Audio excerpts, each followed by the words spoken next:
Olá, bem-vindos ao canal Flávia Pircher. Hoje eu vim responder uma pergunta que me fizeram enquanto eu estava lá em Curalmila na vivência para ceramistas. Me perguntaram assim: o que você está fazendo aí? Você ensina tanta técnica, compartilha tanta coisa, o que você foi aprender que você ainda não sabe? Fica comigo que eu vou te contar. Com certeza, eu aprendi muita coisa nova. Eu relembrei muitas coisas que estavam lá dentro guardadas, mas mais importante do que aprender uma técnica ou um jeito de fazer uma peça ou outra, participar de um workshop faz com que a cabeça da gente se movimente, com que os neurônios exerçam ligações, vendo tudo que você está tendo contato agora, resgatando tudo aquilo que você já tem de conhecimento e estabelecendo relações.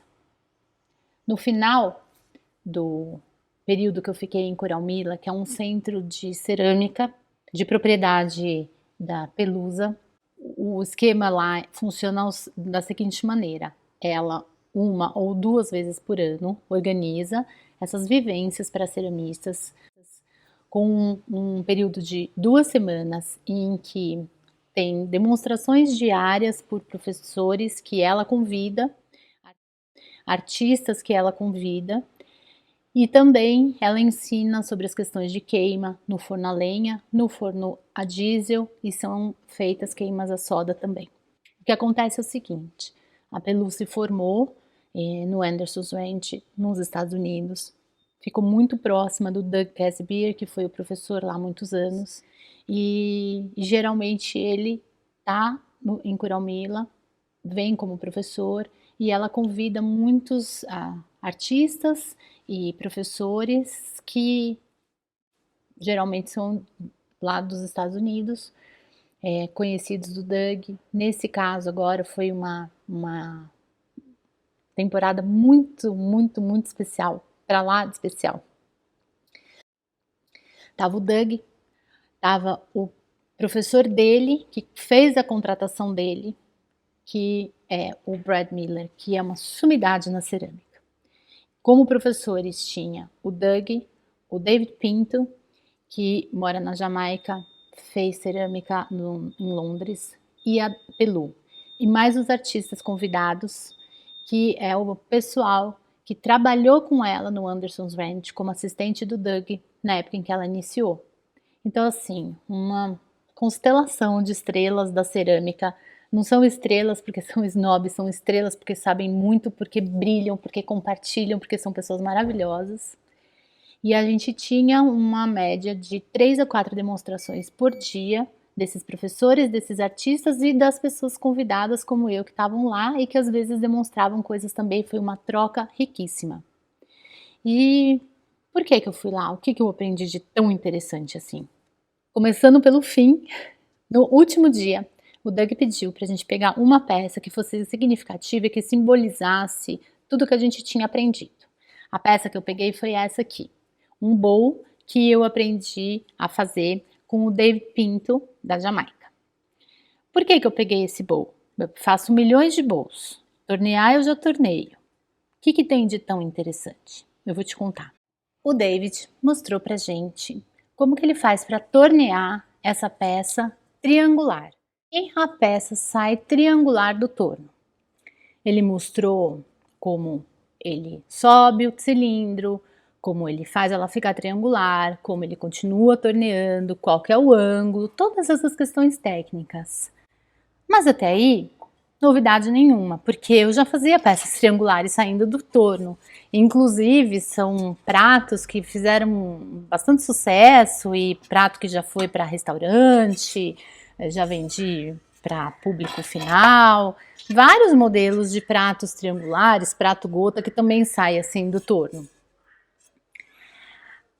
O que realmente me chamou a atenção e fez com que essa peça fosse escolhida para minha apresentação final foi o compartilhamento do David de mostrar como ele pensa uma peça cerâmica, como ele concebe essa peça cerâmica. a narrativa do pensamento dele, a relação que ele estabelece entre o gesto que ele está fazendo no torno e a ideia que ele quer alcançar, que ele quer atingir com esse ato. Essa relação, essa maneira de construir mentalmente e fisicamente uma peça. Isso mostrou para mim que ainda tem um longo caminho de aprendizagem na minha frente. A gente nunca para de aprender, porque há sempre uma maneira nova e diferente de fazer a mesma coisa que você faz. E como eu comentei nessa apresentação final, é muito mais difícil a gente aprender a fazer a mesma coisa de uma maneira diferente do que aprender uma coisa nova. Porque quando eu que fiz essa peça, sento no torno e me disponho a fazer primeiro o cilindro subindo como o Doug ensinou, que é totalmente diferente da maneira que eu aprendi, que eu costumo fazer. Depois que eu subi a peça, fazer os recortes e fazer as interferências da maneira como o David Pinto ensinou, que é totalmente diferente da maneira que eu fazia os outros pratos triangulares. Isso faz com que eu tenha que não apenas trazer uma novidade para se incorporar às minhas estruturas mentais e cognitivas, mas significa que eu vou ter que pegar essas estruturas que estão aqui dentro de mim, esse comportamento que já está sedimentado, cristalizado, eu vou ter que chacoalhar ele, eu vou ter que parar de fazer desse jeito, que é muito cômodo para mim, e começar a fazer de uma maneira diferente, que no começo me dá muita dificuldade, porque eu não estou acostumada, porque a minha mão não está ainda acostumada com essa pega de subir o cilindro dessa maneira que o Doug mostrou, porque a minha cabeça ainda não está pensando desse jeito que o David Pinto mostrou, e eu vou ter que jogar tudo fora, pelo menos nesse momento inicial, não deixar essas maneiras que eu tô acostumada se manifestarem, vou ter que fazer uma coisa nova, difícil para mim, e depois, lá na frente, eu me acostumei com essa maneira nova, retomo o que é antigo, coloco os dois e os dois vão conversar. E os meus neurônios vão estabelecer as conexões e eu vou criar a minha maneira de trabalhar, que vai ser o resultado do novo com o velho, juntos. É por isso que eu vou fazer workshop, é por isso que eu vou participar de residências e vivências. É porque eu não quero ficar estagnada, porque eu não quero fazer tudo sempre igual. Porque eu quero me permitir experimentar coisas diferentes, eu quero exercitar a minha mão, a minha cabeça, o meu pensamento. E quando a gente vai fazer um workshop, a gente entra em contato com muita coisa diferente do que está acostumado a fazer no dia a dia. E esse é o grande barato. A argila continua sendo argila, o esmalte continua sendo esmalte, a técnica de modelagem do acordelado, da placa, do torno continua sendo a mesma. Mas a maneira como você se relaciona com esses materiais e com essas técnicas varia muito, porque cada ser humano tem uma maneira. Então, o que vai acontecer? Eu vou entrar em contato lá com as maneiras dos professores e dos meus colegas. Eu estou lendo uns textos para preparar a dissertação e em um deles tem uma definição de Platão sobre o que é arte. E a arte é o fazer, o trabalho, o exercício de um conhecimento que é colocado em prática. E Platão justifica esse ponto de vista dizendo que está fazendo arte tanto o músico que está tocando a lira quanto o político que está regendo a polis. Porque cada um no seu métier, ambos estão colocando em prática os conhecimentos técnicos e teóricos que conhecem. E estão transformando a matéria com a qual trabalha. A matéria sonora, a matéria social e nós, no caso, a matéria do barro, da argila. Baseado nessa concepção de Platão, tem um outro teórico chamado Bose, que tem uma frase muito bonita, e eu vou ler e faço questão de deixar escrito aqui para vocês. Quem sabe, aproveita e dá um print. A arte é um fazer constante. Ela deriva da palavra latina ars, matriz da palavra arte, está na raiz do verbo articular, ou seja, a ação de juntar as partes de um todo. A arte é um conjunto de atos pelos quais se muda a forma, se transforma a matéria oferecida pela natureza e pela cultura. E cada um tem a sua maneira de transformar a matéria, de lidar com uma proposta. A Cris Rocha me contou que uma vez fizeram uma exposição em Piracicaba, num grupo de ceramistas que tem lá, e a ideia era: vamos fazer uma esfera de argila. Pensa, não tem forma mais simples do que uma esfera, é uma bola, não tem muito segredo. Eram cerca de 40 esferas, não tinha uma igual à outra. Cada um tem o seu jeito. E aí, quando você está fazendo um workshop e o professor dá uma consigna, cada um vai exercitar aquela consigna e vai interpretar e vai apresentar um resultado completamente diferente do outro. E nisso, eu estou aprendendo com a consigna do professor e eu estou aprendendo olhando para o lado com todos os meus colegas para ver como eles interpretaram aquele comando. Isso é uma coisa maravilhosa. Isso me faz com que a minha cabeça fique fervendo num turbilhão de ideias. Eu estou respondendo essa pergunta que me fizeram. Por que você continua se enfiando em um workshop e viajando e investindo o seu tempo e seu dinheiro? Eu estou respondendo para mim mesma. Porque quando eu comecei a ir ao Contaf, eu vi aquelas ceramistas bem mais velhas, assim, que já tem muita bagagem, eu me perguntava, por que elas estão aqui se elas sabem tanto? Hoje eu estou respondendo para mim. A gente nunca sabe o suficiente para dizer que não quer aprender mais, que não quer ter contato com outras pessoas, que não quer se reciclar, que não quer se renovar. Antigamente eu dizia que isso só acabava com a morte. Hoje eu já duvido, porque eu acho que mesmo depois da morte a gente vai continuar, de alguma maneira, aprendendo. Voltando aqui para o bowl, que eu aprendi e pratiquei depois da demonstração do David Pinto. Depois que eu modelei, mostrei para ele, ainda tinha vários ajustes.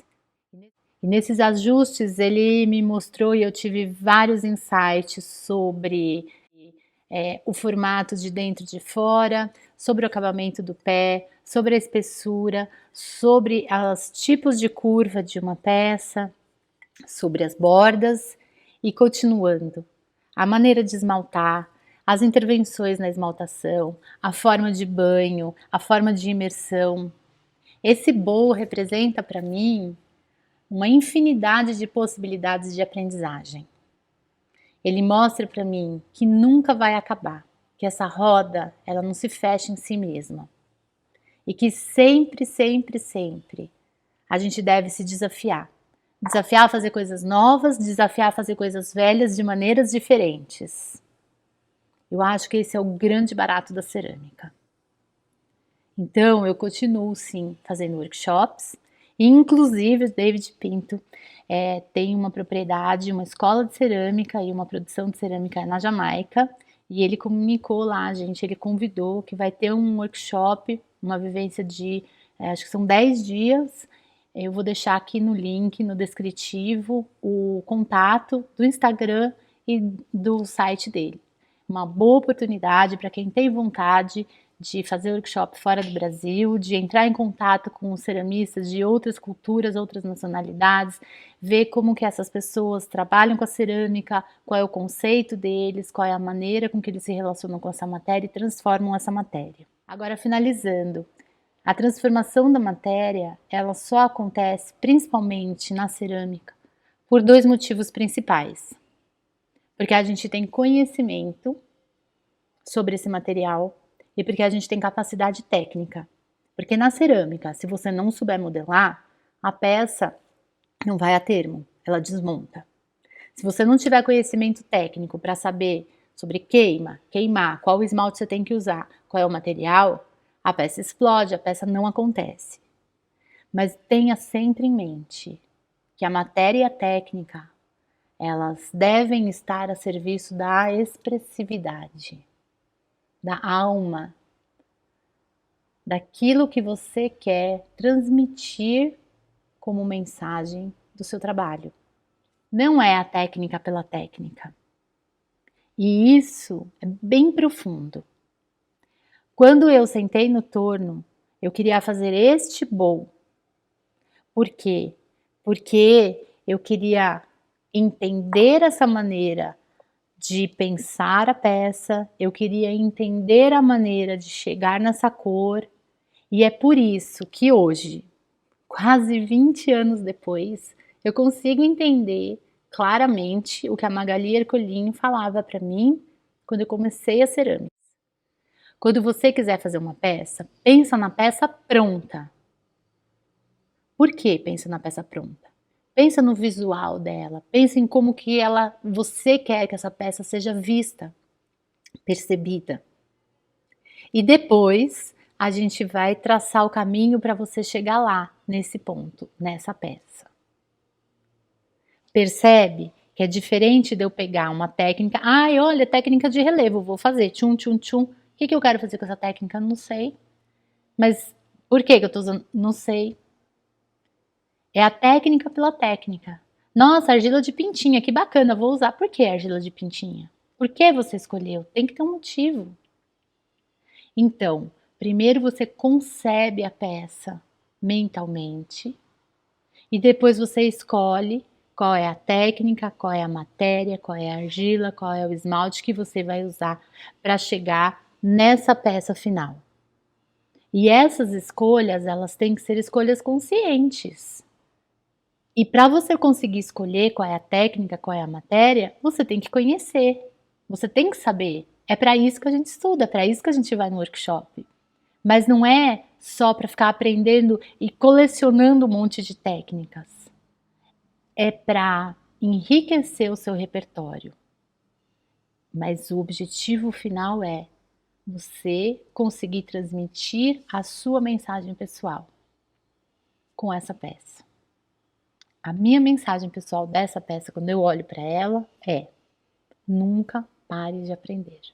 Nunca pare de fazer coisas novas, de fazer coisas de maneiras diferentes. E eu só tenho a agradecer aos professores, tanto de Coral Milan, quanto os professores da minha vida. E de professores eu não digo que são só aqueles que deram um workshop, são os meus colegas que estavam sentados do meu lado, que a gente trocava ideia, que me ensinaram muito também. Eu só tenho a agradecer a todos que participam da minha vida e cruzam de alguma maneira o caminho, porque a gente sempre aprende com todo mundo. Espero que você também tenha essa atitude de estar aberto a novas aprendizagens, de não ter preguiça de testar coisas novas, de ter perseverança e persistência, porque vai ser difícil no começo, mas depois vale muito a pena. Esse negócio de abrir a peça e depois subir a parede com a mão esquerda, num movimento totalmente diferente, numa posição totalmente diferente do que eu sempre fiz, me solicitaram alguns cilindros perdidos. Mas agora, o que deu? Nem 20 dias depois, cheguei aqui em casa, estou há 5 dias torneando. A qualidade da parede, a rapidez para subir o cilindro dessa maneira são incomparáveis. Obrigada, Doug, por ter me ensinado isso. Vou ser eternamente grata. Obrigada, Pinto, por ter me ensinado sobre pensar a peça de cerâmica de uma maneira diferente. Obrigada, Pelu, por ter dado essa oportunidade para mim e para um monte de gente. Para Cris Couto, que foi quem me indicou para ser convidada para ir para lá. Eu sou muito agradecida por todas as oportunidades. E é por isso que toda vez que eu fico sabendo que tem alguma coisa nova, eu faço questão de falar e de comunicar e de divulgar, para que você também tenha essa oportunidade de se desenvolver, de se sentir tão bem quanto eu estou me sentindo. Depois vai lá no descritivo do vídeo, dá uma olhadinha, entra no site desse ateliê lá na Jamaica, do David Pinto. Tenho certeza que se você tiver a oportunidade de ir, você não vai se arrepender. Tchau. Boa semana para todo mundo.